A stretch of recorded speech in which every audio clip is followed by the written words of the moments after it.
মাথাভাঙ্গা বিধানসভার গুমানীরহাটে তৃণমূল নেত্রী মমতা বন্দ্যোপাধ্যায় নির্বাচনী জনসভাকে বর্ণময় করে তুললেন ওরা।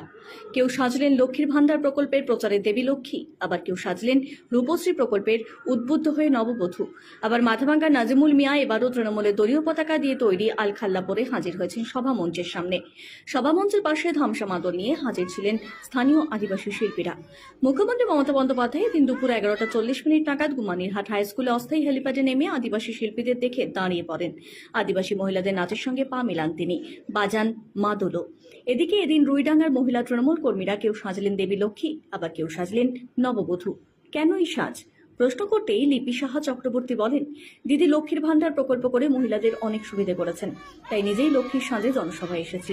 অপর তৃণমূল মহিলা কর্মী লতিকা রায় বর্মন বলেন, আমি নিজে বিয়ের সময় রূপশ্রী প্রকল্পের 25,000 টাকা সাহায্য পেয়েছি, তাই এদিন নববধূর সাজেই জনসভায় এসেছে মুখ্যমন্ত্রী বক্তব্য শুনতে।